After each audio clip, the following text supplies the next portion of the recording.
They told me I died in Heidelberg, a broken neck, a simple accident, the end of a soldier's road. But death, it seems, was not my discharge. I awoke not in heaven, nor in hell, but in a place that smelled of both, oil and incense, cordite and decay. The air shimmered with a dim golden haze, as if sunlight struggled through the smoke of 1,000 burning cities.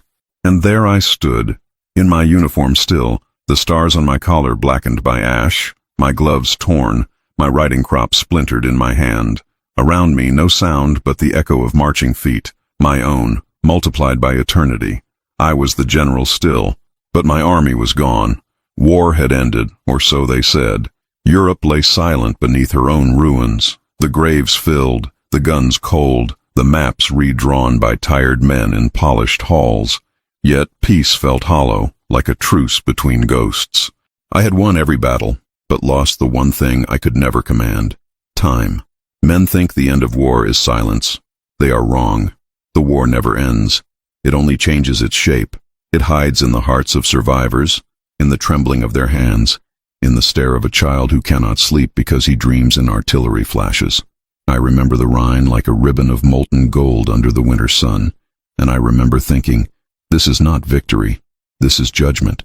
I had crossed too many rivers, left too many bodies on their banks, and so when death finally came, I did not resist.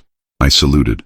I believed I had earned rest, but rest is for the righteous, and I was never righteous. In that strange twilight where my spirit wandered, I heard a voice, old, commanding, and pitiless. It said, "You led men through the gates of hell. Now, General, walk through them yourself." And so I began the march again, not toward Berlin, nor Bastogne, nor Messina, but into the depths of my own creation, the hell of war, the hell of Patton. Each step echoed with the cries of the fallen, and with every echo came the question I had buried beneath medals and orders. Was it glory or madness? This was no campaign of conquest. This was penance. And somewhere beyond the smoke, beyond the endless field of crosses, I sensed the faint glimmer of a Europe reborn. But to reach it, I would have to walk through the fire once more. The horizon bled red, not the red of dawn, but of rust and ruin, the color of blood long dried upon the earth. I stood upon a plain without end, a battlefield stripped of banners and reason. The ground was slick with oil and sorrow. Tank hulls lay half-buried like ancient bones. The air itself trembled with the last whispers of 1,000 dying radios, their signals lost to time. This was not any front I had known. Not Sicily, not Lorraine, not the Ardennes, and yet it was all of them at once. The terrain shifted like memory, each hill and crater bleeding into another, each ruin echoing the same refrain. Here, men believed they were gods, and found out otherwise.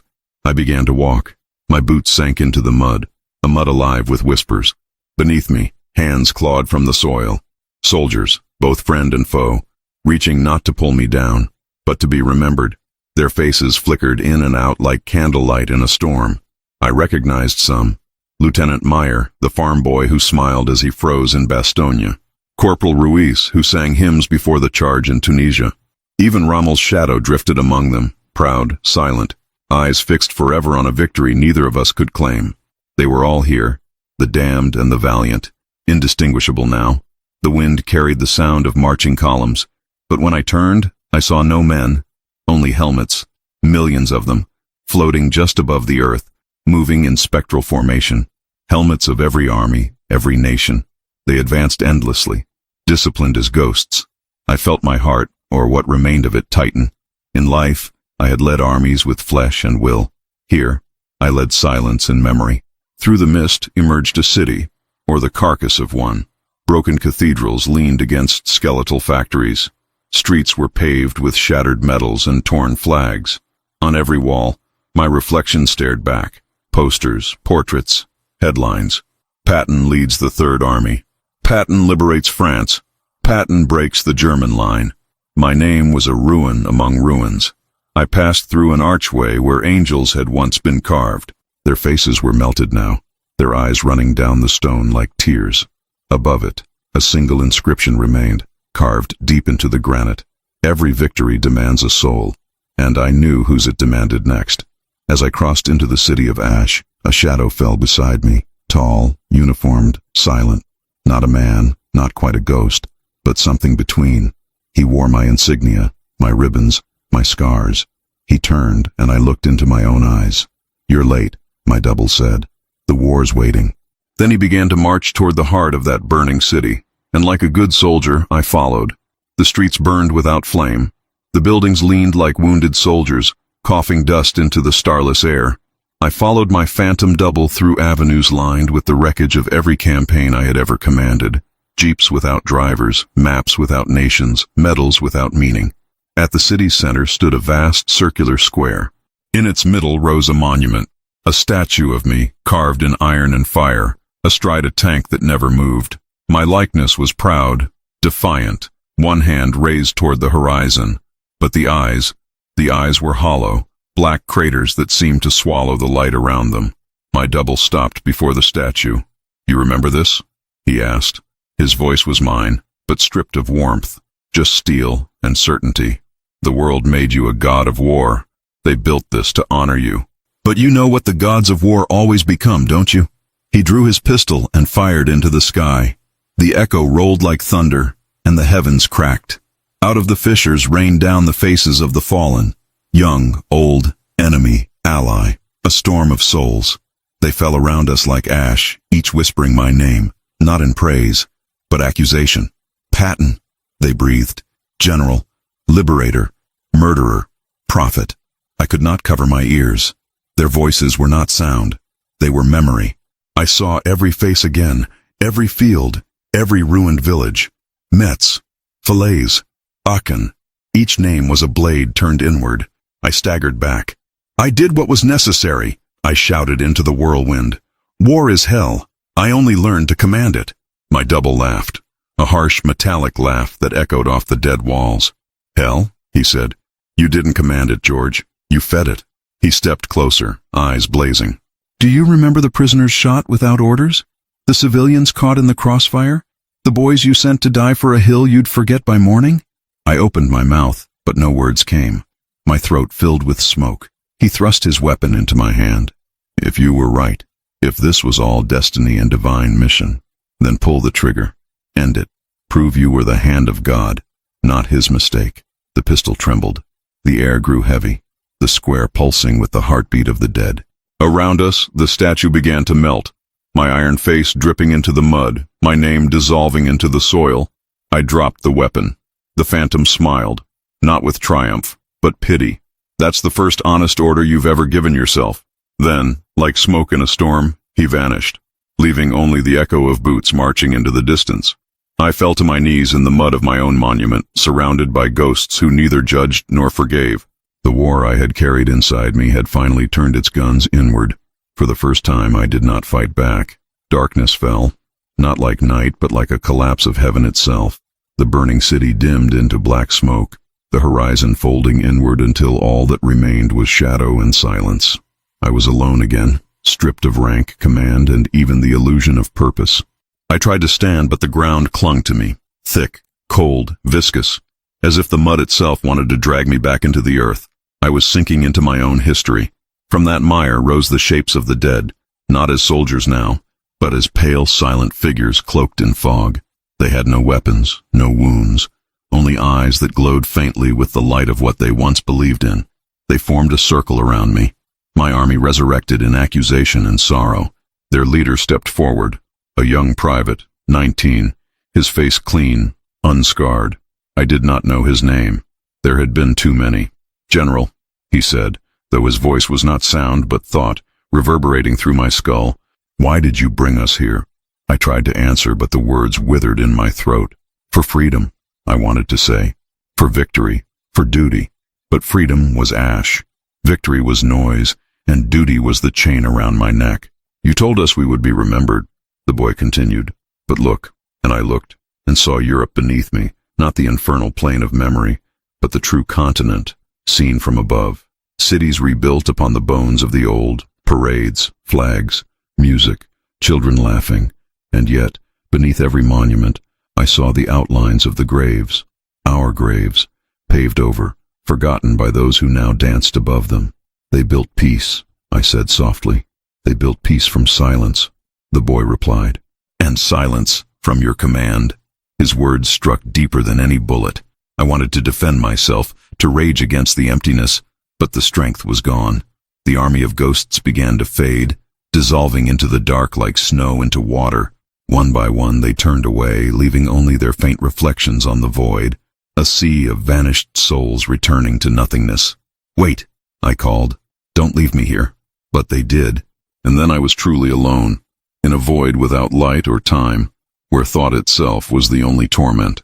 In that eternity I saw my life replayed, the medals pinned with trembling hands, the victories toasted in blood and whiskey, the prayers whispered to a God I never truly heard. And beneath it all, one truth pulsed like a wound that would not close. I had loved war more than peace. I had loved its music, the thunder of guns, the march of engines, the order in chaos. I had believed it divine. Now I saw what it really was, a mirror, and the reflection staring back was my own damnation. There, in the endless dark, I whispered, to no one, to everyone, "If this is hell, I built it myself." And the void answered with silence, until faintly in the farthest distance of that black horizon, a light flickered, not white, not holy, but golden, like dawn filtered through smoke, and I began to walk toward it. The light ahead trembled like a dying flame, small, uncertain, yet undeniable. I moved toward it through the dark, each step slow, deliberate, heavy with the weight of all I had carried. The void began to ripple with memory, 1,000 battlefields flickering like lanterns on a black sea. Sicily, where I first felt the rush of destiny. France, where I believed myself immortal. The Rhine, where victory tasted of ash. All lay before me, not as triumphs, but as wounds. I had not led men through war. I had led them through fire, convinced that the inferno itself was glory. At last I reached the light. It came not from heaven, but from a single lamp flickering inside a ruined chapel, half buried beneath rubble and vines. Its bell tower had collapsed long ago, and the cross above the altar was bent, twisted, its arms reaching down like a wounded soldier begging for rest. I stepped inside. The floor was covered in helmets, American, German, Russian, British, arranged in a circle around the shattered altar.